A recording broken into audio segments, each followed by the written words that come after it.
And hopefully you're enjoying your Saturday morning. Make sure you check out the new revamped website over at fightnightpicks.com. We got some great stuff over there. You can check out the links to the podcast on Apple Podcasts and Spotify. We've got links to the YouTube content. And thanks to Rain and Buckets from 3, Josh Hart, we now have our full card betting guide under the preview section. You can check out some of the best bets, the pop and popcorn fights, some things that you should stay away. And as always, you can check out the Fight Night Pick shop. We got some great new merch over there. Maybe I took some of these pictures myself, but this is quality stuff over at fightnightpicks.com, the new home for Fight Night Picks. Make sure you check it out. Without further ado, let's get into it. Fight Night Picks is brought to you by Vertiball. Head on over to their website. It's vertiball.com. And listen, it's an awesome product. It's a local company out of New Brunswick, Canada. So make sure you support those guys locally as well as Fight Night Picks. But they're the only mountable portable muscle massager. They can stick onto any smooth surface. They've got an industrial strength suction cup. Can support over 100 pounds of pressure. You can get really into those deep knots. I have one here at home. I use it for my back and my shoulders from holding up that Fight Night Picks Pick'em trophy. But listen, make sure you check them out. It's a great product. Like I said, they're recommended by physiotherapists, masseuses, and chiropractors across Canada, the US, UK, and Australia. And they're used by countless professional athletes like Minka Fitzpatrick on screen there, as well as Clellan Farrell of the Raiders. So if you head into the cart, make sure you check them out. So I've got a Vertiball massager in my cart right there. Use the promo code FNP. You're going to save 10% off your order. You're supporting this company here that I'm very passionate about in New Brunswick, Canada, and you're helping out us as well. So make sure you check them out, vertiball.com, promo code FNP, 10% off your order. And without further ado, let's get into it. Ladies and gentlemen, recorded in Fredericton, New Brunswick, Canada. It's time for Fight Night Picks with your host, Craig and Matt Allen.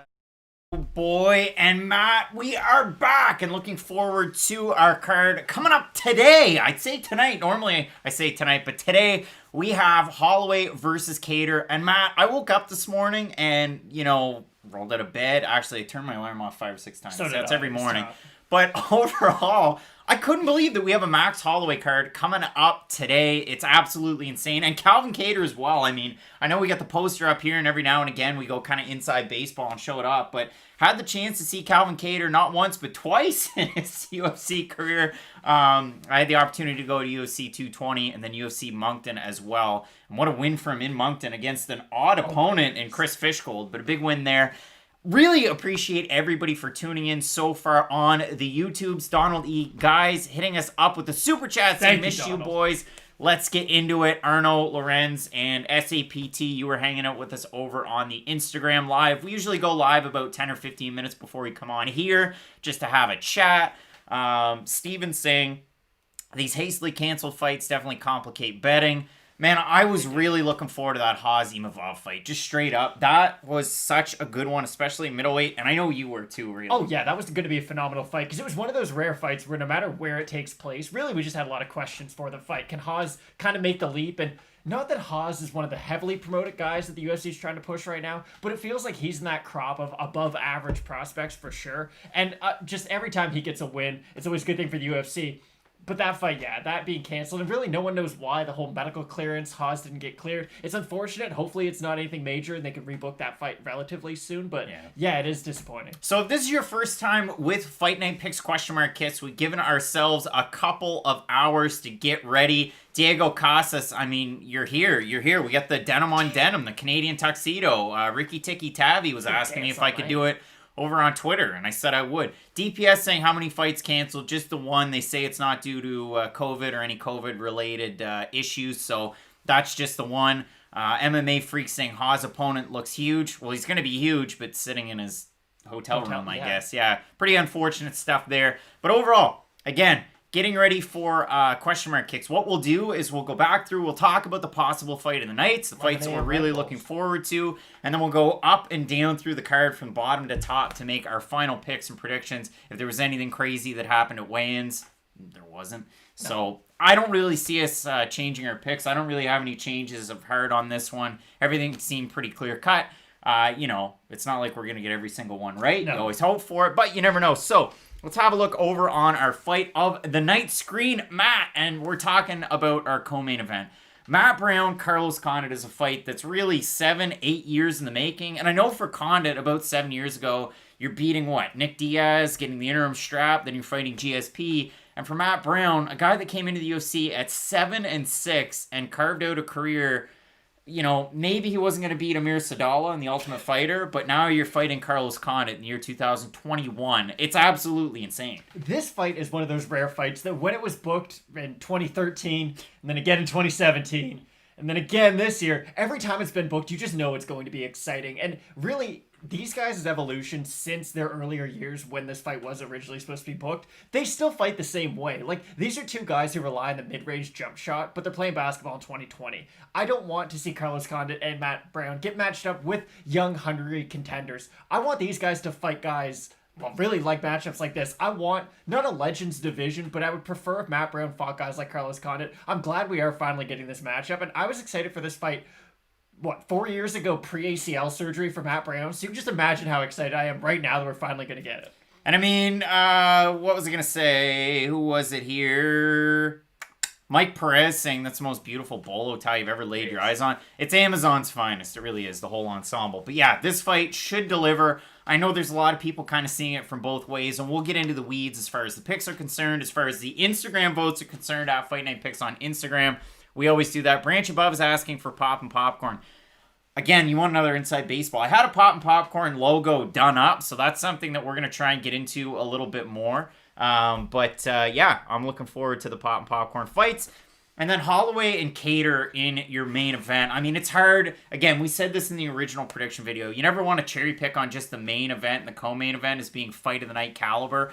But if you have a look up and down this card, there's good fights, and there's fights that you consider, well, maybe there's going to be a performance in Soriano Todorovic. I mean, I probably wouldn't bet on an over in that one.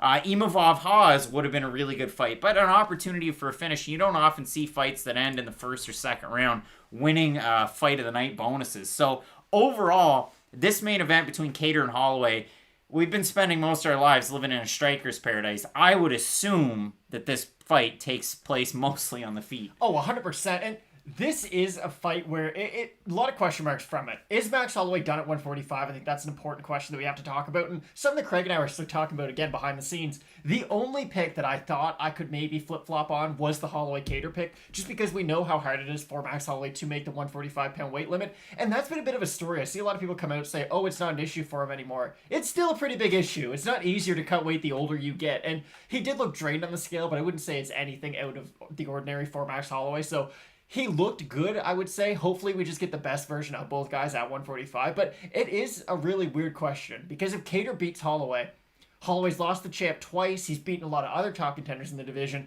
but he's only got the one loss at lightweight, and there's a ton of fun fights at lightweight for him to have going further on in his career. So really excited for this fight. You know it's going to provide from an entertainment standpoint. Hopefully, yeah, I'm just excited for this fight. You normally have to pay $70 to watch Max Holloway fight, and right now we're going to get it free on a Saturday morning, so it's going to be a great fight. It's absolutely insane. So if we get back to that fight card, we're going to go all the way down to the bottom, all the way back up. Phoenix Graves looking forward to Yanan and Joselyne Edwards, and it should be a kickboxing match with 4-ounce gloves on. It should be a fun one, because Yanan has a bad ground game. I know she finished Lauren Mueller, but alert. Doesn't really have the best ground game. Neither does Joselyne Edwards. So, Matt, let's go all the way down to the bottom. We're talking lights out Austin Lingo. We're talking Jacob Kilburn. And his nickname is The Killer. And somebody posted down below and said, I said something about his nickname being The Killer. And somebody said, these guys are too soft. And then under it, somebody commented and said, they're Canadian. Not wrong. But it's just an aggressive nickname. The Killer? What are you doing? So overall, you have Jacob Kilburn. Again, his UFC debut was against a really tough out in Billy Quarantillo. A lot of people aren't super high on Quarantillo because of the loss to Gavin Tucker. But let me tell you, Billy Quarantillo is a pretty good fighter. He really is. And so Jacob Kilburn, out of his last 5, he's got 2 losses. One to Bobby Moffett on Contender Series 2.5 years ago. Beat Devison Ribeiro. Beat Javanus J. Ross, which almost sounds like a nickname, but apologies, Javanus, that's your real name. And for Austin Lingo, he went on such a murderer's row or tour with LFA. Finished Solo Hatley in one of the most disgusting knockouts you're ever going to see. Fights Yusuf Zalal to a decision in a fight that he didn't win. Jack Stapleton hitting us with the $100 super chat. Holy smokes.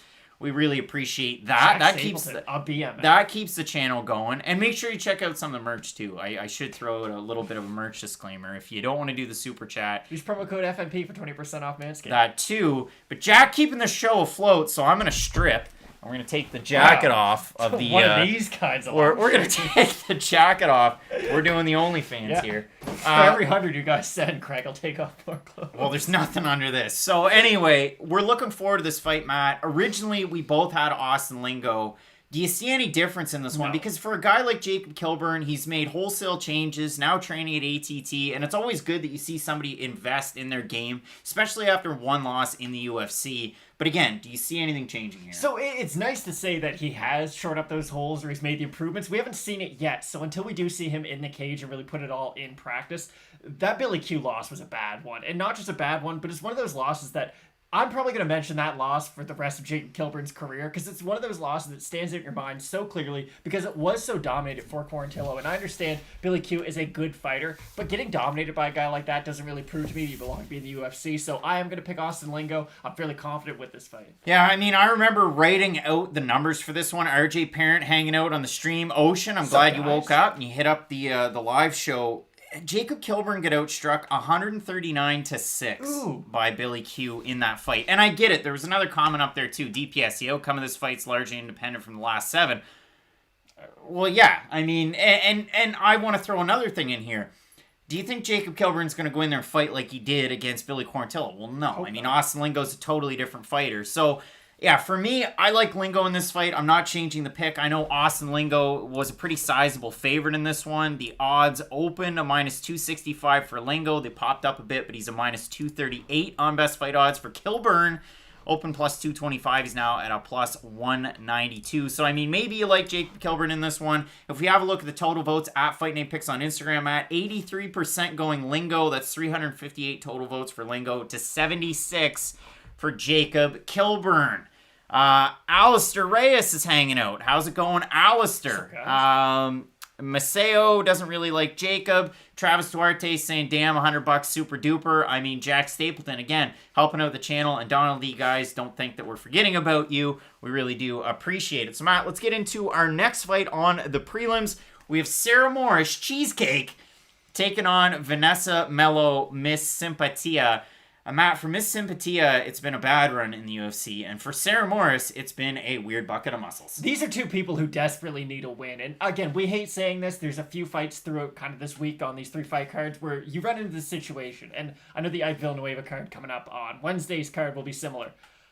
The loser is probably going to be the Bellator champ, and I don't mean they're going to be Bellator champ. They'll probably be in a different organization, though. For Sarah Morris, she is a decent fighter. She's got good wrestling. She's a very basic version of what I hope she would become. She never improved upon her game plan. It just feels like she's going to do the same thing every time out there. And it's nothing against her. She's got good ground control. She has good top position. But I always expected a little bit more out of her. I expected her to add more submissions to her game because if you just took her wrestling, she's one of the better wrestlers in the division. She's got great single legs and double legs. She doesn't do a lot once she's able to get the submission. She doesn't damage her opponent tremendously. She doesn't fish for a lot of submissions. And that's disappointing if you do believe in Sarah Morris. For Vanessa Melo, though, it's not like she can take advantage of a lot of the shortcomings that Sarah Morris brings to the cage. Diego Casas hitting us up in the super chat. Diego, we really appreciate you as well. And it seems like everybody's almost in agreement that Morris is going to get the win here. Again, I felt pretty high on Sarah Morris when she was going to fight Talita Bernardo back in Moncton, New Brunswick, Canada, and it did not happen. Talita Bernardo looked great in that one. MMA Freak saying Morris is a huge favorite on my bookies, which is kind of crazy. She's about a 2-1 favorite right now, open to -190. The line dropped. It's been coming up since, well, really all week it's been coming back up. So a lot of people going with Vanessa Melo in terms of the money this week. Yeah, it's coming all Melo, which is kind of strange. Again, Morris still a pretty big favorite. So we have a look at the Tapology votes, and they're split 52% Morris to 48 for Melo. Now, again, we both took Sarah Morris in this one, but again, like Kiba Joseph is saying, I won't bet this, but Vanessa Melo might not win this. Yeah, that's exactly the thing. I wouldn't put any of my money on this fight. It's super unpredictable. Sarah Morris at 6-6 and Vanessa Melo at 10-8. Melo on a 3-fight losing streak since she's come into the UFC. Moras had that win over Liana Jojua, but just how good is Liana Jojua? Well, not that great.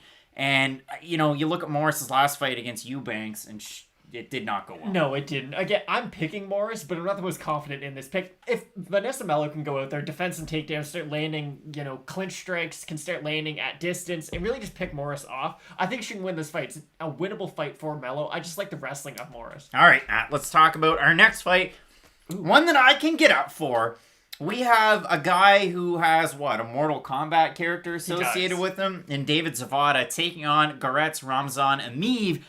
This fight's a great one. And for Ramazan Emeev, we were talking about it over on Instagram before he came on here. You look at his fight against Nicholas Stutz, and listen, it was a UFC newcomer. It was sort of short notice. It was a weird fight to come together. And then you look at Ramazan Emeev, and he decided to strike a little bit in that fight. And as the fight wore on, Emeev wanted to strike even more, which is odd for a wrestler. It really was. And I don't know if there's something in Emeev's contract where he fights per hour and not just per fight like most other people. But Ramazan Emeev loves fighting for 15 minutes. And we do get different versions of Ramazan Emeev. Sometimes we get I'm going to wrestle myself into exhaustion version, which is a little bit concerning, especially against Zawada, who's so good on the ground, who, if we do see Emeev start to get tired, especially as the fight progresses, David Zawada could 100% get a submission.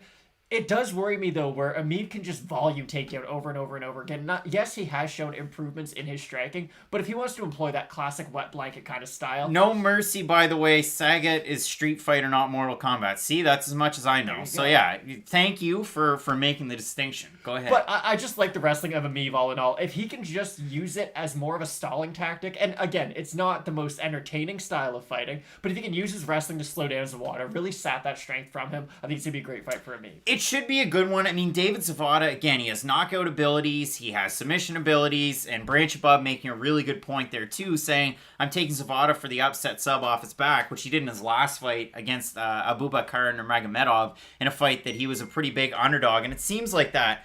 He's a big underdog just about every fight he goes into. I know the fight against Danny Roberts, it was a fight of the night.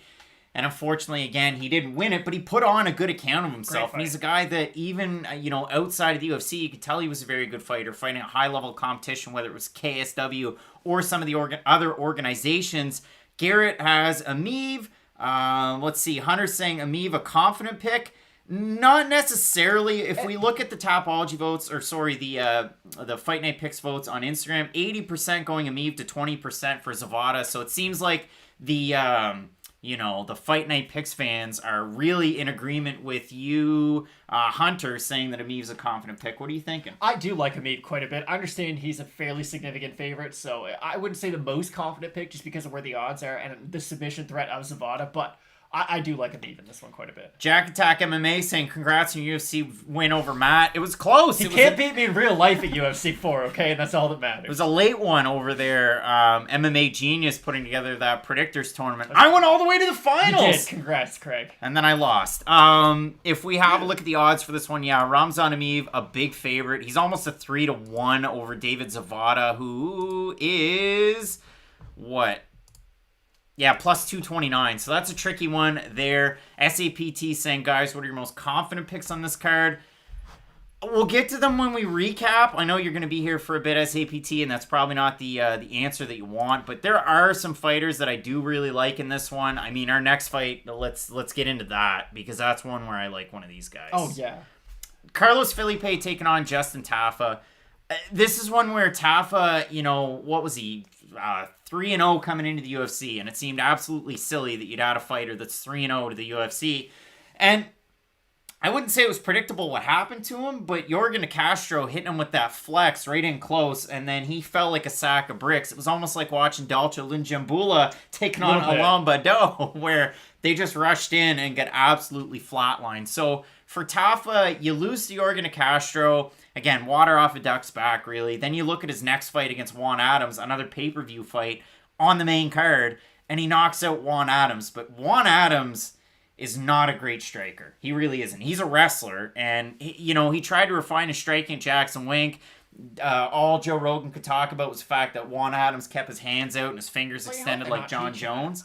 And you look at that fight, and it's a tricky one if you're really in favor of Tafa. With Carlos Felipe, very classically trained boxer. He will throw some leg kicks. His defensive grappling is, well, I would say superior in this fight. This is where I'll be in agreement with you, because I gave you a hard time in the original prediction video, because it's not like his ground game's good. But I would say his takedown ability is halfway decent, especially in a fight like this. For a lot of reasons, I like Felipe. Again, I see, who was it here? Selman saying this one is dangerous to a parlay. It is, because Felipe is a decent-sized favorite in this one. But I do like Carlos Felipe here. So I agree with almost 100% of what you just said. I guess I'll add a little bit. Carlos Felipe should be an overwhelming favorite in this fight. I don't really understand why the odds are so close. And I understand it's heavyweight MMA. Anything can happen. And at heavyweight too, I understand. I don't put heavyweight fights on parlays. I'll just let that be known right now. It's one of my weird rules. It is women's flyweight and men's heavyweight. Because it's either one's going to go to a decision and the other one's going to end in a knockout. And it's just so hard to predict those. Especially with this. Felipe is hittable. I think skill-wise, he does everything better than Tafa. It's just the fact that he is hittable, and we've seen that thunderous power from Tafa in the past. I agree. I like Felipe. He's probably just going to grind out a decision, because Felipe has what I'd call good heavyweight cardio, where he can go a hard 3 rounds. I wouldn't say a hard 5 rounds. Maybe we'll never even see it, but I do think Carlos Felipe should be able to run away with this one. If we have a look at the votes, at Fight Night Picks over on Instagram, 311 for Felipe to 176 for Tafa, and that's good for 64% for Felipe. If we're talking about the odds in this one, Matt, Carlos Felipe open to minus 115, now at a minus 200. Some late money coming in on Felipe the last couple of days. Tafa open minus 105, he's now at a plus 166. So like I said, going with Carlos Felipe in that one. That's one that I definitely like. This next fight, Wu Yanan and Joselyne Edwards, I don't think I have this on any of my cards, but I really like Joselyne Edwards here. As an underdog, as, you know, the fighter coming in on short notice, replacing Betch Correia. The odds actually right now, Edwards open a plus 205. They're basically at par right now, which is kind of crazy to think. And I tried to talk about this in the original prediction video, and we almost came to blows. We got in a little bit of an argument there, but the fact that you look at Wu Yanan when she was going to take on Betch Correia, and Yanan was a slight favorite in that fight, like a minus 125, minus 130. And then my question was, well, do you think Joselyne Edwards is better than Betch Correia? And that became, well, who has better fight IQ? Exactly. So it's weird to see that now the odds are par in this fight, whereas Wu Yanan was favored to beat Betch Correia. It's weird. It is weird, and it's just because Betch Correia has the weirdest MMA career of any fighter ever, possibly. She's rocked herself, she's fought for a title. Like, those are things you either see on the regional scene or at the highest level in the UFC. And she's managed to do both, which really is impressive, if anything. For Edwards, it's weird. You know how Betch Correia is going to fight, especially Wu Yanan. She was getting ready for, I won't say a smothering style of boxer, but Betch Correia, she's always on you. And it's not like she's always throwing, but just distance-wise, she likes to stay very close to her opponent. And she will get into a bit of a brawling style. Edwards can just do the opposite. She can work with her range. She can really use her footwork well. She just offers a lot of different question marks that Betch Correia would not have brought into the cage. So, although, yes, I do think Betch is the better fighter, and she's just the more established, and she's got a lot more experience, of course. But I like what Edwards brings to the table in this matchup. Wu Yanan too. Trovelin hanging out. Haven't seen you in a bit. And yeah, we're really looking forward to a good 2021. And Damien J hanging out too. Morning, guys. Thanks for showing up early. The one thing that I wanted to say too, if you look at the two fighters that you have in front of you, both primary strikers, not like either one of them really has a good ground game. You look at Joselyne Edwards and her fight with Sarah Alpar. Sarah Alpar is a great wrestler. Joselyne Edwards kind of struggles a little bit with the wrestling. You know that she's trained with the Shevchenko sisters ahead of their two fights not that long ago, back, early winter, late fall. Yeah. So for Joselyne Edwards, I like that. For Wu Yanan, she's taken long periods of time off between her fights, but again, she's a very, very young fighter coming into this one. The big difference between the two of them, Eldar makes a good point, and then Travis makes a good point as well. Wu Yanan, much more of a volume striker. We talked about it in the video, and again, I wish I could do this and like have a camera follow me. But when Wu Yanan goes to hit, she does the old duck, under, up, and then hits with her left hand and throws a hook. Like Tank Davis. She always, like Tank Davis. She does that a lot. With Joselyne Edwards, it's a lot more power shots. And I mean, we saw it in some of her finishes on the regional scene, especially the last one against Pamela Gonzalez, where she just goes like full send and hits her with like a 200 punch combo that ended by that leg kick that was insane. But I really like this fight. Again, I'm going with Edwards. If you go with Wu Yanan, that's fine. I mean, this is really, it's a toss-up fight in terms of the odds.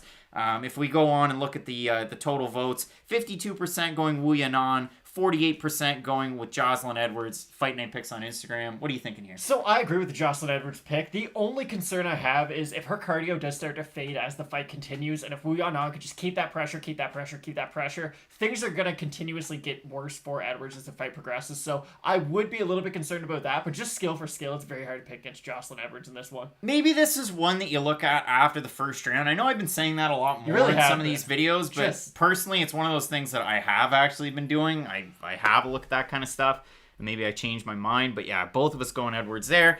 Your next fight, we have a great one. Punahele Soriano taking on Dusko Todorovic, and this should be a great one. I mean, both guys primary strikers. For Soriano, you're a southpaw. You're always moving forward, throwing heavy leather from that left side. And then if you have a look over at Dusko Todorovic, I mean, what can I say? The guy's looked insane his last number of fights. He's on a tidy little win streak, and especially the last three. The win that he had over Michel Pereira over, in Europe, that was a huge one. Finishes him. Then he beats Teddy Ash by decision. I know a couple of people said, well, he didn't even have his regular corner with him in that fight, which is kind of crazy to think of. And he put on a good show. I know the second round, Ash came out guns blazing, and Todorovic really cut him early, was able to kind of just wear on Teddy Ash, which is normally what Ash does to his opponents. And then in Dushko's last fight against poor old Daquan Townsend, he looked absolutely amazing. He really did. Got on top of him, hammered away. He took a couple of shots, but overall, a great fight. Just my 2 cents, asking us how we're making out, and also hitting us up with a super chat. We appreciate you. Selman saying this one's a banger. Everybody's really looking forward to this one. This is a good fight. This is a phenomenal fight, and this is one of the few fights where I can tell you one thing. These guys do not have written in their contracts similar to Ramazan and Emeev. They're not fighting by the minute or by the hour. Dusko Todorovic is going to go out there looking for the finish, and same thing for Soriano. And it's a weird fight because Soriano, for as long as he's in there and for as long as he's conscious, he has a chance to win. He can knock out Dusko really any moment during this fight. I really like the aggressiveness of Todorovic, and I like how he's got this general game plan. It's I get my opponent to the cage, and then I give them options. I'm either going to take them down and ground and pound them really bad, or I'm going to let them stand up and throw in combination. And for Todorovic, it's not one of these cases where I think he's going to go on and he's a bad matchup for other top 15 guys in the division. This is a terrible matchup for Soriano, though. Soriano's going to have to rely on his distance management and his power to land a really big shot. Dusko's not going to allow that. He's the smaller of the two, which is weird, but he's going to be able to use that to his advantage. Get on the inside, land in combination, and if he does have Soriano up against the cage, it's not that I'm predicting a finish, I'm expecting it at that point. I really like Todorovic in this fight. I'm not going to use the fabled L word because every time I do, my guy ends up losing, but I really like Dusko in this fight. Yeah, I mean, I've got Dusko on my card as well, so that's one of the guys that I'm going with. I know a lot of people are kind of hesitant on this one, and that's fine too. We've also got RJ saying this one is a pop and popcorn type of fight. I didn't get the popcorn machine going this morning. I apologize, but I'll have it ready for Tuesday night when we go live for Question Mark Kicks, getting ready for the Chiesa Magni card. So if we have a look at the total votes, this is one of those that was kind of a landslide. 81% going with Dusko over 19% that have Punahele Soriano. And if we have a look at the odds, Dusko a minus 167 favorite at this point. The line kind of popped up for Puna about a week ago or so, and then it dropped right back down. So Dusko minus 167 for Punahele Soriano, a plus 140. Yeah, I'm still taking, like I said, Dusko. Somebody's O has to go is the lazy sentence, but Puna's got a shot. It's just the trouble with Punahele Soriano and Dusko Todorovic. I've seen Dusko fight a good wrestler and wear the wrestler down and still look halfway fresh in the third round. I've seen Punahele slow down at the end of a first round. That he was winning. Yeah, that he was winning, and that's something that scares me. The one thing that I do like out of Puna Soriano that you like to see, from a guy that has a wrestling background, because a lot of people just figure, well, he has heavy hands and he headhunts, he's probably a striker. No, he has a wrestling background. He has a really accomplished wrestling background too. And as the fight wears on and as he tires down, he does the classic wrestling thing, not like Ramazan Emeev, where he starts to go for takedowns, and he's usually quite successful with them. So look to that. Maybe if this even gets close to the end of the first round and we have a striker's paradise, or Todorovic really starts to push a pace, maybe you have Punahele Soriano going for his wrestling. But overall, one step further, I have Dusko inside the distance. I'm that confident in that fight. I got the odds. They were really good. good. So yeah, I'm that confident. I think Dusko can go out there and finish him. Jack Attack saying, Nicholas, wrong move. Max and Puna, the Flying Hawaiian Parlay is where it's at. What did you think about when Martin Day fought on the same card as Max Holloway? Because I thought Martin Day was going to win that fight against Davey Grant, and it didn't happen. Matt, is this fight just a hype train that's going to continue to go along the tracks? I 100% believe so with every ounce of my being. It's a weird matchup because you look at what who Joaquin Buckley's fought. Ipika Sanganai, who was coming off wins before he fought Buckley. He fights Kevin Holland, a guy who now is at the top of the division, but at the time just short notice unranked middleweights. And then in his last fight, he looked great. So it's weird that they're giving him an opponent who's lost 3 in a row. It feels like they're taking steps back, and this feels a lot like a Bellator move. This is probably, you have this fight, you're sitting there popping popcorn, and again, 91% of Fight Night Picks fans on Instagram picking Joaquin Buckley to beat Alessio Di Chirico. And if you have a look at the odds, Joaquin Buckley is a pretty sizable favorite. Minus 290. Alessio Di Chirico coming back at a plus 232. Again, it feels like a setup. But this feels like, all right, Joaquin Buckley goes out there, he finishes Alessio Di Chirico, and then Dana White does a stupid announcement about Khabib. Like, that feels like the natural progression of things on this card. I mean, you've really been caught up with that announcement. Listen, Joaquin Buckley's going to win this fight. There's some fights and there's some fighters that the UFC just want to win, and Joaquin Buckley is currently in that boat. I don't think this is going to be a Sage Northcutt situation where he's really hyped up, he's doing well, and then we start feeding him increasingly difficult levels of competition, and he starts to lose. Joaquin Buckley, even in his loss to Kevin Holland, didn't do that poorly. Like, I know he got stopped at the end of the fight, but he had moments in the fight where he looked half decent. He's got crazy hand speed. He's got ridiculous power. Like, Joaquin Buckley's going to be around the UFC for a while. I know a lot of people just want to discredit him because of that highlight reel KO. And it is easy to at a certain point. Like, that knockout was so nice that people are going to start looking at it and being like, oh, well, they only know him for that knockout. Joaquin Buckley's a problem, and Alessio Di Chirico is going to figure that one out. Mike Perez, if you want a basketball reference, this is like, wow, who could I pick? This is like Ja Morant going up against... like Kirk Heinrich when he was with the Bulls at the time. Yeah, it was just... It's one of those things... Hawks. Or the Hawks. It's a weird matchup. Di Chirico doesn't have, he's a jack of all trades, and when you are fighting a specialist like Buckley... So it's not like Di Chirico has this dominant wrestling game. George Hill. George Hill still plays, though, and he's really good.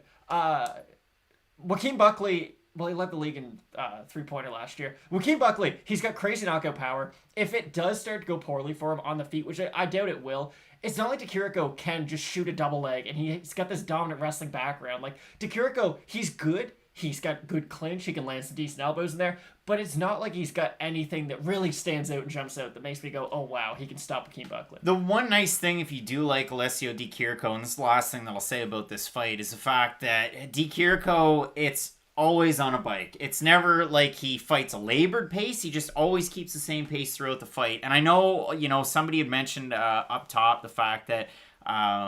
Zach Cummins was able to kind of drop Alessio Di Chirico or really get to him. I mean, that's the reason why I really like Buckley in this fight. So it's a tough one. Jack Attack asking, question for Craig and Matt, who's the real queen of Canada? Landis Morissette or Shania Twain? Not even a competition. Kylie Rae Jepsen, maybe? How dare you? I would go with Shania Twain. Probably not even close. You ought to know. There's my Landis Morissette reference of the day. Wow.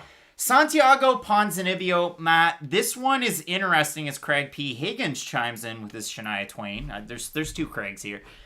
Santiago Ponzinibbio, Li Jingliang. To me, this is a pop and popcorn fight just because I don't know what Santiago Ponzinibbio I'm going to get. I assume 100%, and that's what I did in the original prediction video. If it's even 80% Santiago Ponzinibbio, I still have him to beat Li Jingliang. But this is just too volatile with so many question marks around a guy that's right now minus 325 favorite over Li Jingliang coming back at a plus 259. So again, maybe this is one of those ones where you kind of wait till the second round, see what Ponzinibbio looks like in the first.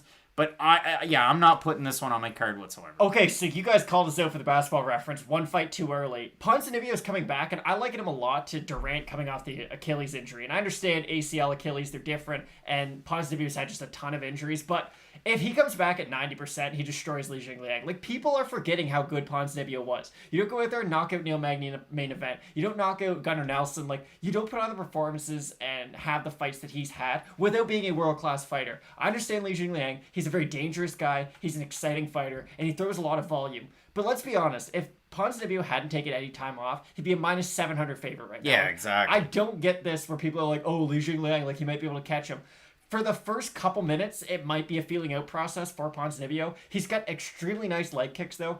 So if you can rely on the leg kicks early on in the fight, take some of the wind out of Jingliang's sails. I really see this being a runaway win for Ponzinibbio. I understand the hesitancy in picking him just because he has been out for a long time, but if you just look at his skill set, it's difficult to do. I guess I should... It's not a hesitancy in picking him to win. It's a hesitancy to put him on my card or to put him into a parlay. That's what I mean. This is fighter or pop and popcorn all day long. Li Jingliang, win, lose, or draw, is going to make this a fun fight. So if we have a look at Fight Night Picks on Instagram, 81% going Ponzinibbio, 19% going with Li Jingliang. Pulse Reloaded saying whatever happened to Gunnar Nelson. Great question. He just started to fall off the map. He made that dance video that was one pretty time. good. Yeah, call on me. Yeah. So I'm sticking with Ponzinibbio as a pick. Again, I said I'm not really changing any of the picks here, but going Ponzinibbio on that one. Our next fight, Matt, Calvin Kattar, Matt Brown. We talked about it as a possible fight of the night. Matt Brown. What are you, Carlos Condit, Matt Brown? What are you thinking about this one here? Okay, I have a lot of thoughts on this fight, and Matt Brown can win this, and it's weird to say, but Matt Brown can't knock out Carlos Condit, and I know for a fact Carlos Condit can knock out Matt Brown, and Carlos Condit's in a weird category. You normally look at older fighters, and they just start accepting damage at a certain point, and they can't really take it. And the example I always go back to is when Chris Grutzmacher fought Joe Lozon. Chris Grutzmacher does not deserve to be spoken about in the same category as Joe Lozon. That's no disrespect to Grutzmacher, but, like, Lozon's one of the legends, if you will. Little hands. He does. Little arms, little hands. But Lozon is an absolute legend of the sport. And the fact that Grutzmacher went out there and just ran over him, and it got to the point where Lozon was just eating punches, and he wasn't even returning with anything. Carlos Condit's not at that point yet. Like, he's still got one of the better chins in MMA, and he reminds me a lot of Anthony Pettis, where Pettis might take the damage, but it doesn't seem to affect him as much as it affects a lot of other kind of veterans, if you will. Condit's still got decent power. I know he wasn't able to knock out Court McGee, but at least he put him down. And it's nothing against the power of Matt Brown, because I would say they probably hit about the same.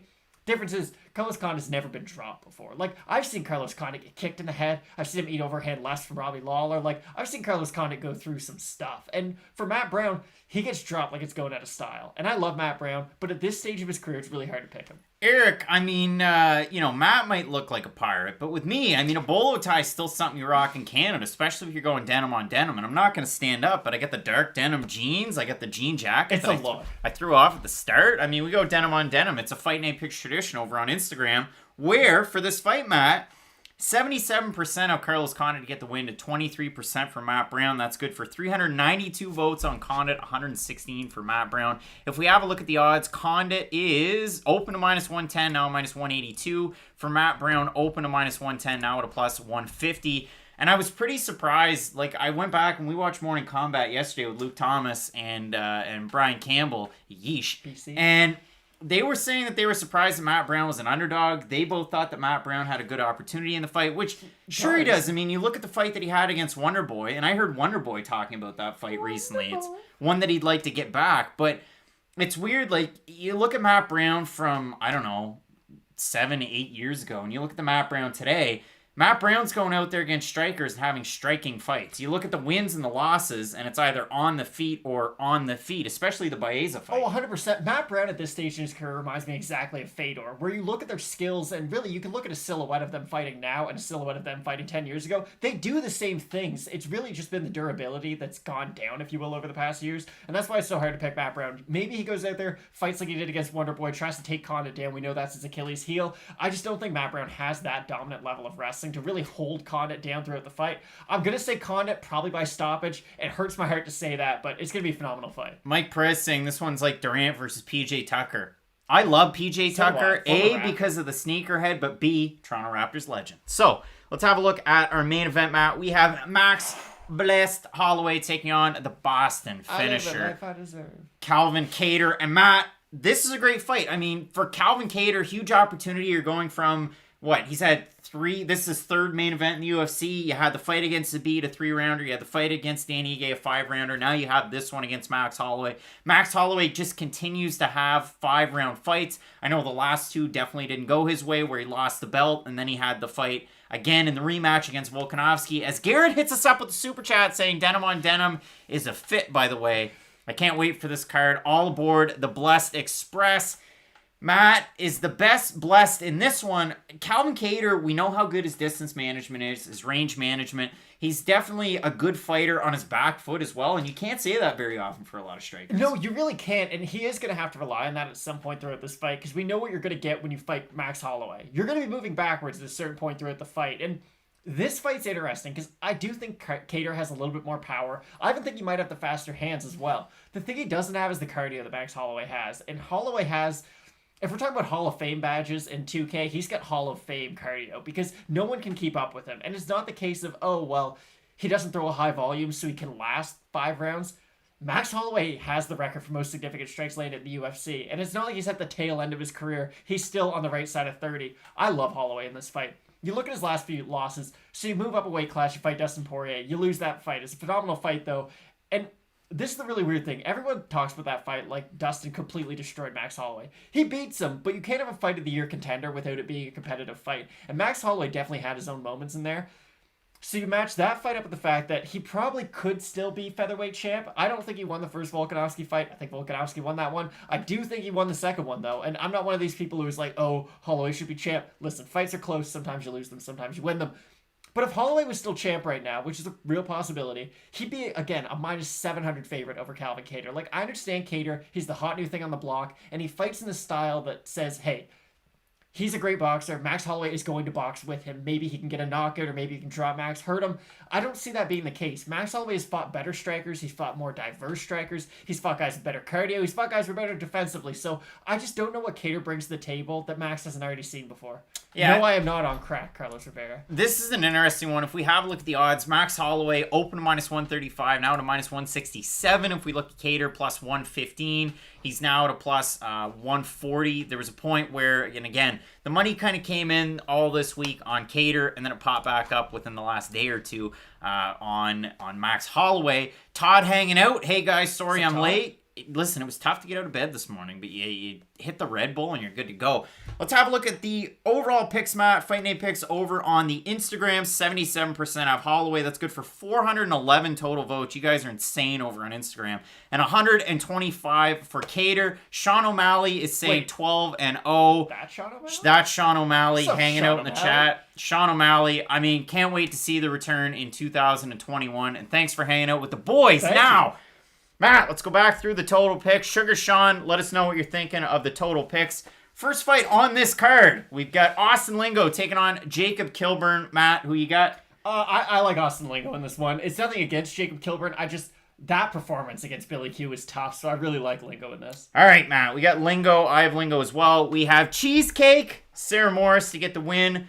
We're still going Ramazan Emeev in this one. 100%. Both going Ramazan Emeev. You got Carlos Felipe to get the win over Justin Tafa. Yeah, I like Carlos Felipe. I like the cardio. I just like the overall volume as well. All right, next one. We have Joselyne Edwards taking on Wu Yanan. Both going with the underdog here, 100%. Joselyne Edwards. We're both really excited for her future, too, in the UFC. Like, this is a name that you should watch for, and really, if she can get a win in this one, Betch Kohea was supposed to be in her position, so I'm not expecting a Betch Kohea level next fight for her, but the sky's the limit for Edwards. Next one, we have Dusko Todorovic to get the win over Punahele Soriano. Great fight there. Next one, you have Joaquin Buckley taking on Alessio Di Chirico. We're probably talking about the hype train continuing to go full force. Probably no Showtime kick, but he's going to win. All right, looking forward to that. We have Santiago Ponzinibbio taking on Li Jingliang. Matt, both going with Ponzinibbio in the return. I'd say return of the Mac, but it's the return of the Pons. All right, return of the Pons. In our next fight, we have Condit taking on Brown. A lot of people missed this pick early. We've got Condit to get the win. I do. Listen, it's a winnable fight for Matt Brown. Matt Brown's a veteran. He's going to do some of those like veteran things that a lot of other people wouldn't think of. But yeah, I got Matt Brown. Or I got Carlos Condit cheapers. And in our main event, we have Max Holloway taking on a Calvin Kattar. And it should be a great fight. It's a possible fight of the night. The boys going with Holloway in this one. 100%. This is going to be a phenomenal fight, though. Like, I know we're both picking Holloway, but this is going to be extremely competitive. Sean O'Malley missed an opportunity to hit us up in the super chat, but you can! So hit it up in the super chat if you want to, if you can support the boys. We've also got a great line of merch. And the one thing that we forgot, Matt, the show's brought to you by Manscaped. And Matt, in this bag, there are items that have touched my balls in the past. That's why I just keep my hands up here, everyone. The Lawnmower 3.0. Great product. the great light on that. The Weed Whacker is in here somewhere as well. It's a great nose and ear hair trimmer. You got the Crop Preserver and Crop Reviver. It's all kinds of good stuff over there, so make sure you check them out. Manscaped.com. Use promo code FNP. You're going to save 20% off your order and get free shipping. Manscaped.com. Keep them high and tight. Your balls will thank you. Matt, overall, it should be a great card. Really looking forward to it. Matt totally dropped the ball and the bag on that one. And it should be a great card. So, again, listen. This has been a crazy time for the Fight Night pickers. William Campbell in the chat is being an absolute donk. And he's absolutely wrong, too. So, overall, it should be a good year. We've got a lot of fights coming up. We've got Max Holloway taking on Calvin Kattar today. On Wednesday, we get the great card with Magny. And this is the start of a new season for picks, too. Like, yes, Craig won last year. Came on strong in the second half of the season, though. Listen, 2021, I'm not going to touch the award because it's not mine yet, but that's going to be mine by the end of the year. And then, again, yeah, so Wednesday, we got a great card with Chiesa and Magny. And then on Saturday, you've got McGregor taking on Poirier. The rematch. And Matt, we're going to be dropping those videos tomorrow. So tomorrow, you're going to be able to find the UFC 257 content. Just wait. Tomorrow. I love you tomorrow. And overall, it's going to be a great time. So we're really looking to great fight waiting. A busy 2021 with Fight Night Picks. Again, appreciate everybody for tuning in. And as we always say, Matt, with Fight Night Picks, let's get into it. Ladies and gentlemen, recorded in Fredericton, New Brunswick, Canada. It's time for Fight Night Picks with your host, Craig and Matt.